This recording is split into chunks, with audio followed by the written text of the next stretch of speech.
3, number 80? Yes.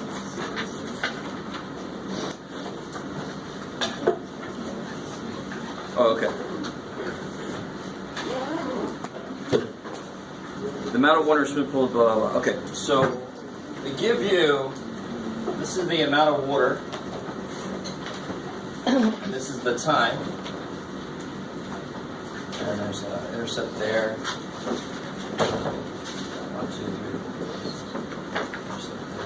4. This is 8,000. It's supposed to be a straight line for telling you this.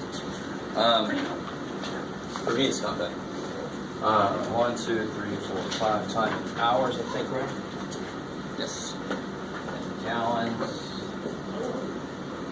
2, 4, 6. Hey.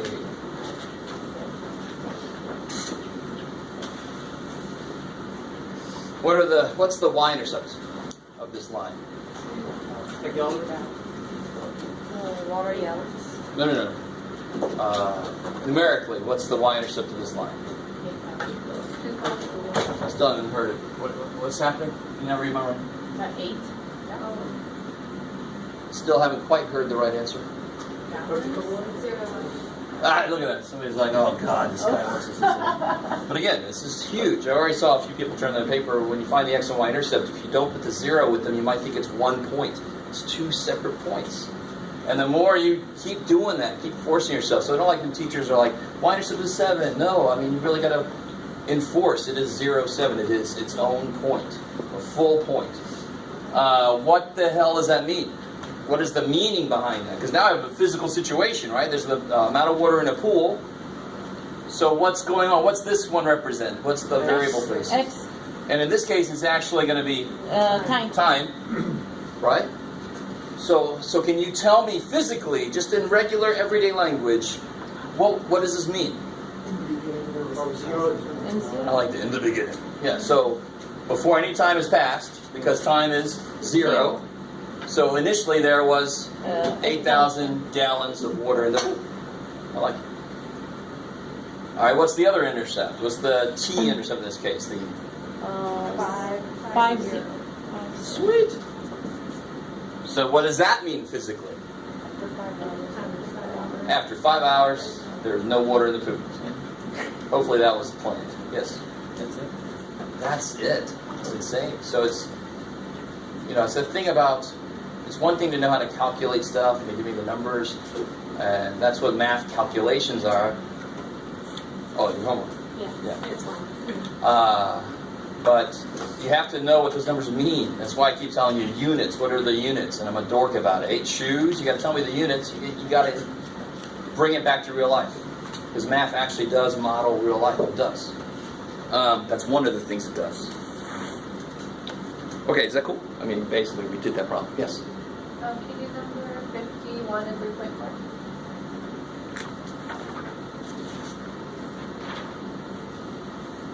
Oh yeah, so that one's, we did an example of did I turn you on? Poor little dude. Yes. Yes, okay. So this is 3, 4, number, where'd you go, 51? And they ask you to find the slope between these points.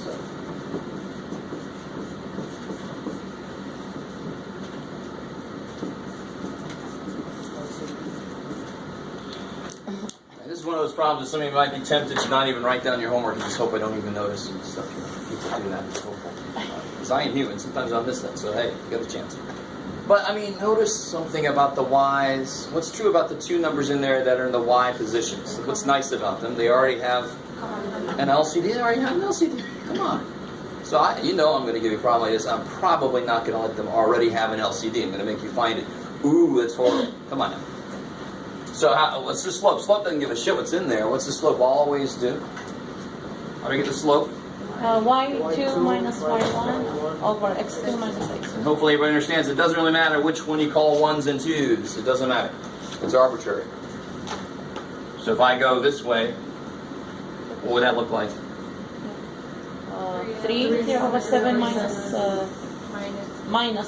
2 over 7. 3 over 7 minus that. So don't think you've already written the negative. You've written the minus from the equation. You haven't written the negative from the number yet. So, could you press on the 7? Not yet. Not just with what I've written up there. You can't. That you can't cancel the 7s out because is there a? I know there's an equals, but is this an equation? No, this is a formula that I'm plugging values in. There's not two sides of this thing that I can do things to. Right? What goes on the bottom? Negative. Good. I went this way. I got to go this way still. So negative 2/3 -1/3. minus 1/3. I like it. So what do you get on the top? Minus and negative. Yeah. 5/7 over. Plus 3 over 3. Negative 3. Oh, yeah. Yeah, this is easier than it could have been Always I have because the bottom just becomes -1. So what's the answer? 5 over 7. Negative 5 over 7. Negative 5 over 7. Oh, okay. It's just 5/7 divided by -1 becomes negative 5/7, right? If the bottom would have been like 3 over 4, you divide by 3 over 4, so you multiply by 4/3. This is easier because the bottom became 1. Yes. It's not a fraction. Yay. Yes. So you don't leave it as a fraction if it were a different fraction? Like how you're saying if it was like 3 over 4? I mean, if I ended up at 5 over 7 over 3 over 4 like this, Uh-huh. that's 5/7 divided by 3/4, which is 5/7 times 4/3. Yeah. We don't like fractions inside of fractions. Right. We don't like them, but neither does math. Math says, no, you're not done. Keep going. A fraction is a ratio of two integers. So they can't. You can have fractions in there to begin with, but that means you're not done. You got some more simplification. But here we didn't have to do that here because it just became -1. It was easy. It's weird. You're like, I don't know if you know what that word means, Jeff. You keep using that word. I do not know if you know what that means. It's inconceivable. Princess Bride? No? Yes. 3/3, 33 and 3/3. Oh, okay. So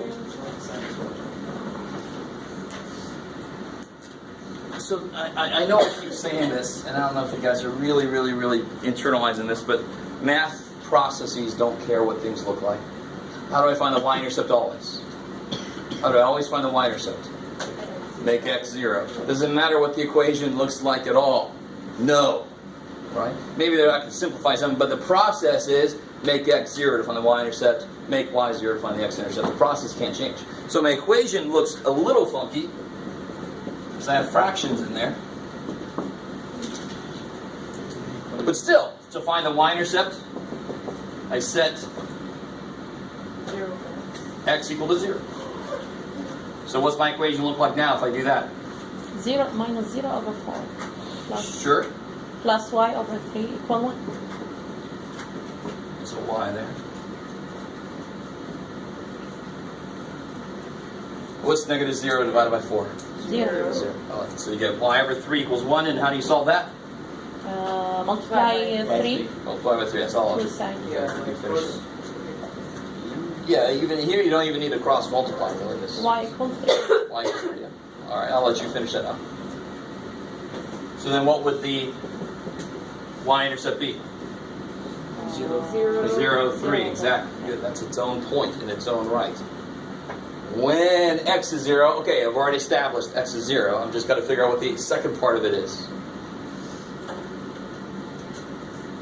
So what do you think you would get if you plugged a 3 in for y? You shouldn't have to do any work. Yeah. If I plug a 3 in for y, what should x be? -4. We already established that it should be 0. When x is 0, y is 3. When y is 3, x is 0. Do you guys, I'm really trying to make that point. Clear. Alright, because sometimes you guys get 3 and then you plug a 3 into this, and of course you're going to get a 0. What good is that? Some guys think I'm supposed to plug that in. No, you already know that. Move on. Let y be 0 now. Give y a turn to be 0. Let y rest up. Okay. Anything else that I skipped over? Homework? Yes. the little quiz we had, I got kind of stuck. Why? And I developed a line, I figured out the ratio, but I couldn't figure out how to make the Y column with the -5 work out. Oh. On the second to last problem, Yes. Yeah, so everybody had a XY table. There are several different versions of the quiz, but some X's were given to you and some Y's were given to you, right? So you just had to plug a -5 in for Y and solve for X. and I got, And it should have come out to be a nice number. I didn't make anything fractions or anything. yeah, well, my confusion was I kept on getting 1. And X, there was another point that said, Oh, yeah. So when you get it back, there was just a simple mistake you made or something. Good point, though. I like it. Another point already had X equal to 1, right? yeah. So I love it that you're concerned. That's a total flag. Something went wrong. Well, I just made my own dang points and figured it out my own way. I like it. You're like, screw your points, yeah. So I'll see. If it's a simple little mistake, you're not going to lose much. You with me? Figured it out maybe on the board? No, because that wouldn't be fair to everybody else with other versions of the quiz. So when you get it back, you can see what went wrong. Yeah, I can show you. All right, that's cool. All right. You had the right idea, and I like the way you took care of it. There's nothing wrong with what you did. It's just that there's some simple little mistake you made, and it's really good you caught it. That to me is beautiful, right? Math is not about not making mistakes. It's about knowing how to identify when a mistake might have been made. It's part of it. Yeah. All right. Anything else? Yes. When the problem says interpret the slope as a rate of change, how do we find that? So here's the neat thing. This is part of what I'm going to get into today, a little bit deeper too, is physical interpretations of what the hell we're doing with lines, right? If I had a graph that was number of hours worked versus money, let's see, pay, right? So this is time and this is pay. So my x variable is now t and my y variable is now p. I mean, x and y are totally arbitrary. You can make them something that makes more physical sense. What would the slope be? Slope is going to be what over what in this case? Beautiful. Now bring it more in terms of what actually is going on. It's the change P in... over P. All right, so it's the change in time. I'm sorry, change in pay Pay over the change in time. So what are the units of slope going to be then? What's the units on pay? Dollars per over hour. hours. There you go. Isn't that your pay rate? A slope is always a rate of change because it's built on change. How quickly is pay changing given a change in time? So when they say express the slope as a rate of change, notice all you have to do is what are the units on this over what are the units on this, because isn't that how you make slope? The y is on the top, so you put their units on top. The x is on the bottom, so you put their units on the bottom. So the one from the pool one, that was gallons and hours. The slope, what will the units be on the slope? Gallons and hours. Gallons per hour. I mean, that makes sense. If I map out my gallons per and my miles driven in my gallons in my car, it'd be gallons per mile. Or miles per gallon. I could turn it around. Make it more like what we're used to. Slopes are built to be rates of change because they're ratios. This per that. So we call a slope a rate of change. We kind of use those interchangeably. So we'll do some problems out of the workbook here in a minute. Anything else from homework?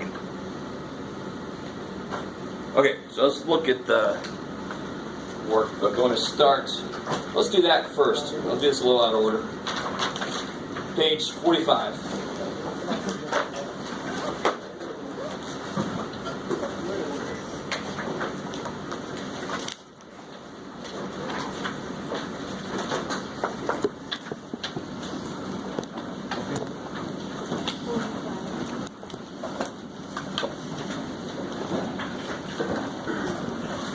Is anybody actually watching my videos?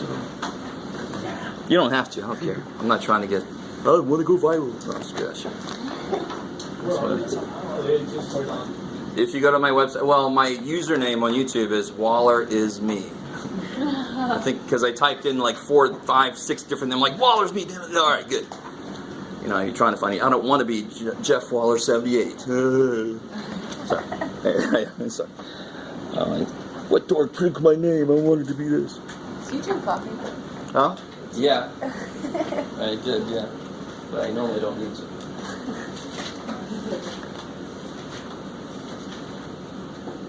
Okay. I crashed pretty hard at the end of the day. Alright, so this is perfect for what we're talking about. So this is page 45 in the yellow book. If you got the blue book, I don't know. Should be wherever 3-4 is. So they give you a graph here. And what's going on here? This is cost of running a bike for X hours. So what's the cost of running a bike for 1 hour? And I love the fact that they don't give you a complete scale. They do give you a consistent scale. What must each one of these be here? 6. No. Can't be 6, right? 4. Yeah, you break 12 up into 3 parts, you get 4. So 4, 8, 12, 16, that's enough. So I really want to make sure you guys are with me. What is the cost of running the bike for 1 hour then? $8. You guys see that? 1 hour is $8 right there, that point right there. 1 hour will cost you $8. What's the cost of running the bike for 2 hours? 16. 16, okay, good. So that's just the basics of reading a graph somebody else made. So after 2 hours, you got to pay $16, and then 3 and 4 hours would be easy enough, right? 3 hours is 24. Like that, somebody's already lost interest. Again, I couldn't understand the first one.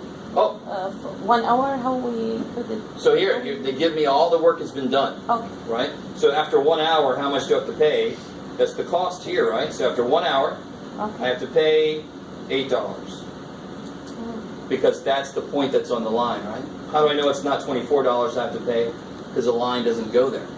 Oh, okay. You guys get Yeah, that? yeah. So whatever the function is, when I plug a 1 in, I get an 8 out. How do I know that? I don't have the function because that's where they put the point. Does that make sense? Yeah.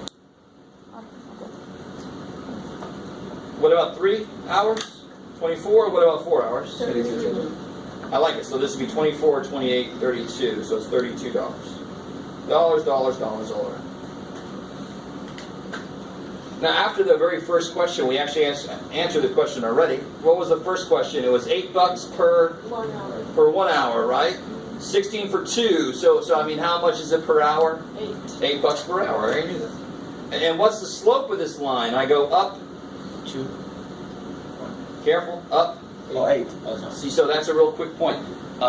If you have points like 220 and 325, don't make your y scale by 1. That's insane. Make your y scale by 5 then. You can change your scales on each axis independently. They just have to be the same on that. So the x could be 2, 4, 6, and the y could be 5, 10, 15. Just so you can actually get to your freaking points, right? How are we doing so far? The one thing you can't do, that I've seen some people do, is you can't say that's 10, 15, 20. What's wrong with that? Yeah, Joe, what's wrong with that, Jeff? And this is bad too. Both bad. That's horrible. There's the breaks that we starts at 4. Yeah, the minute I write a 10 down, what have I established this means? I've established this means 10.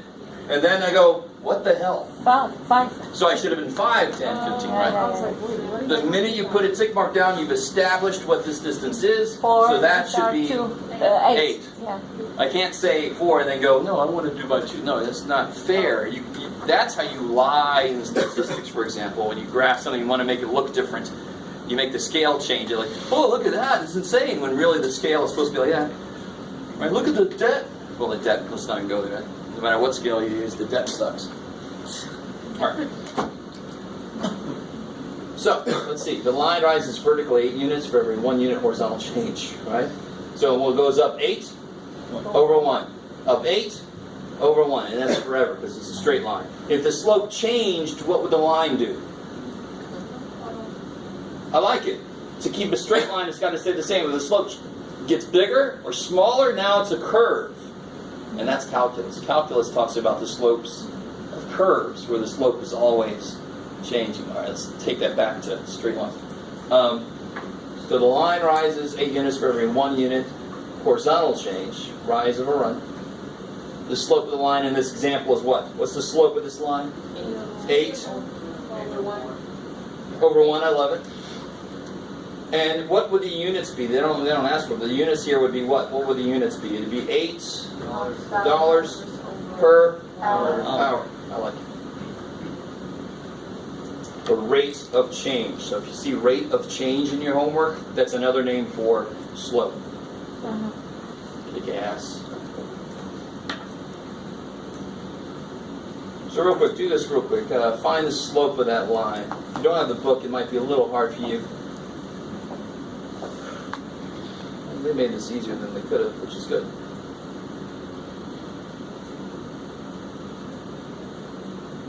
Shouldn't take you forever.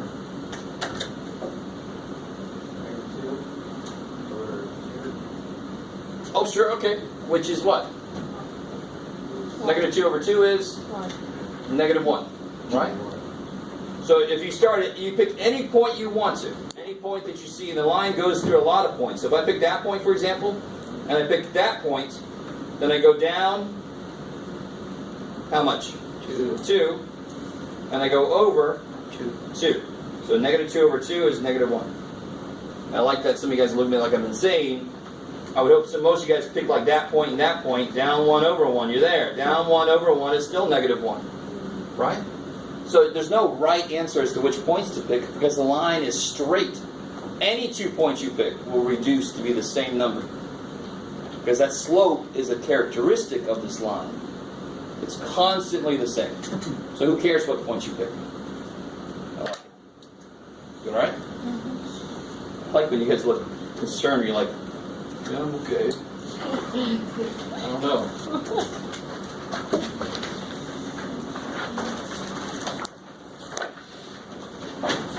Alright, there they made it even easier here, right? They actually showed you point symbols, so this shouldn't be too bad. I mean, what was the slope of this line? I go up 3 over 1, so I'm not going to spend any more time on that. You guys know how to find it visually. It's rise over run. It's easy. If I give you the visual, kick ass. What about if I just give you, well, those are 2 special cases. Don't graph the game. Find the slope between those 2 points, algebraically. Is that when you use Maybe. the M? I don't know. Sorry, Ken. Yeah, do it.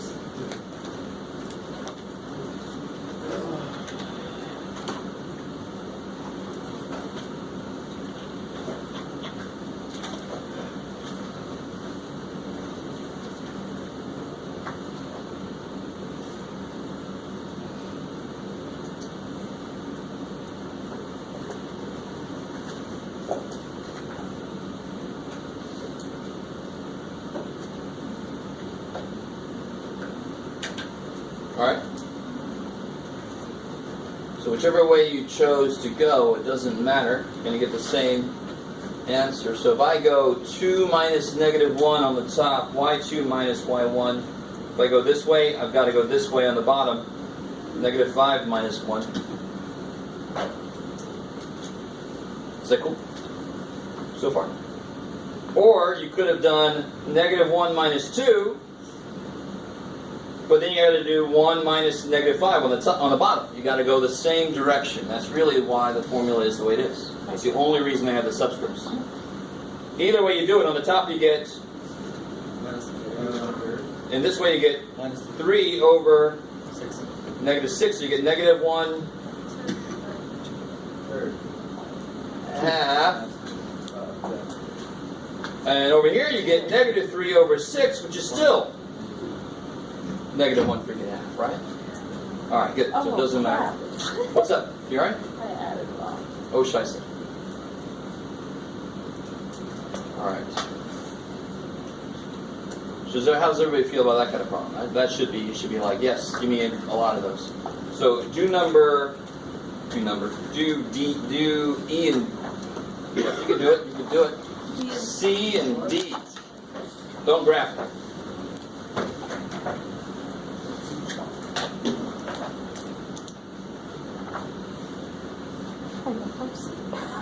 Ruh-roh. Aw. Well, then do what you got. Yeah. Oh, really? Let's see. Aw. Yeah. Oh, I see. So this is, we'll call that C, and here's your, and then do your D right there.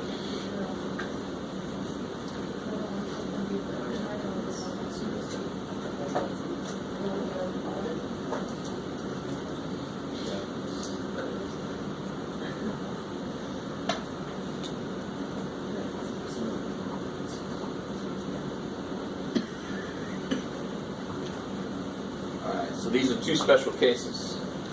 Right. This one, to set it up, what would it look like to set it up? 4 minus 0. 4 minus 0 over 3 minus 3. 4 over 0. So that is officially 0. undefined, or even, what's the other word I can use? Infinite. You guys remember that? Yeah. For slopes, we call 4 over 0 infinity, because that's infinitely tall. Wow! It's a holy shit. Be careful, 4 divided by 0 is not 0. You can't divide by 0, but you can divide 0 by something else all day long. So on part D that happens, then on part D you get 3 minus 3 over 5 minus 2, you get 0 over who cares? 0. Does anybody know what the equation for the line that goes through those would be? Don't make too much of it. What's true about those 2 points? Just say it in English. What's true about both of those points? Y is 3. So that's the equation. That's insane. An equation represents the relationship between points. So what's the relationship between those points? Y's got to be 3. Bam! That's the equation. That's insane. What's the relationship between these 2 points?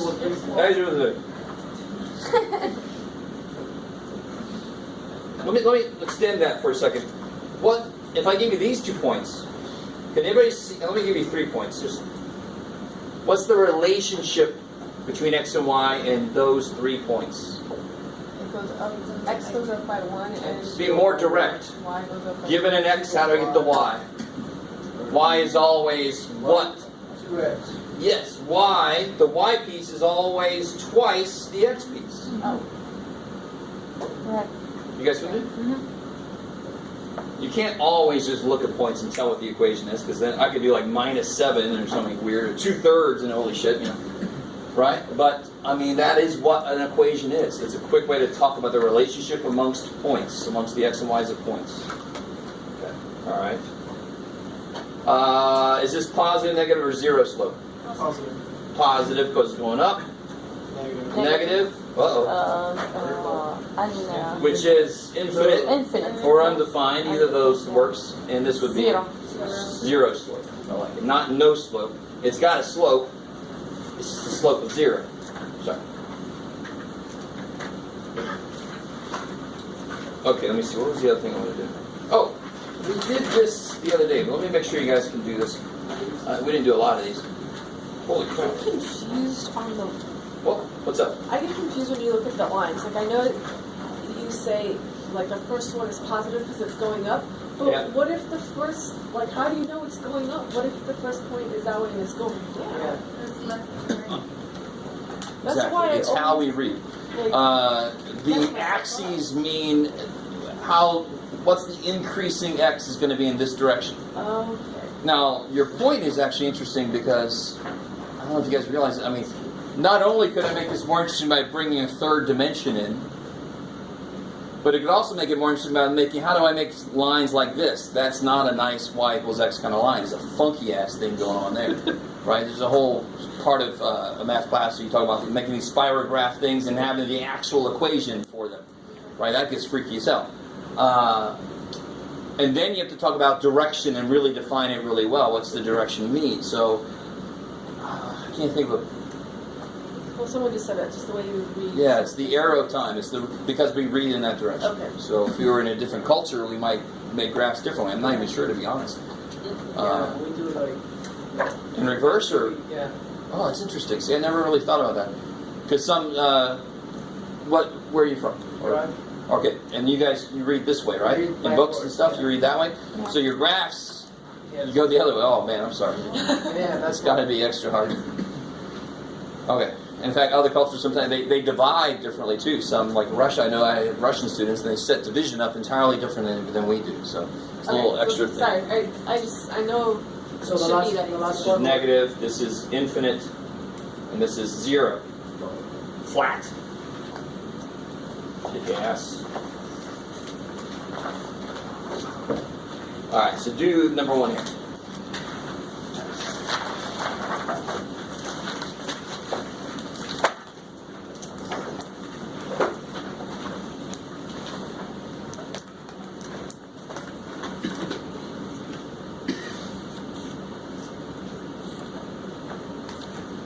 That's right.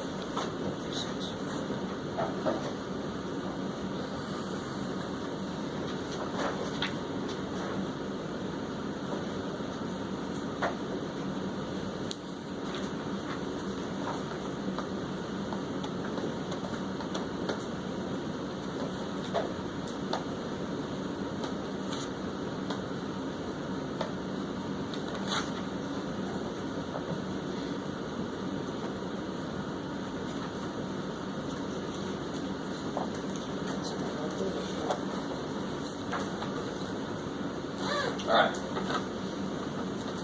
So if I wanted to start drawing this line, I can't start with the slope and just start going. I've got to start where? The point At the point. So where's that point? down to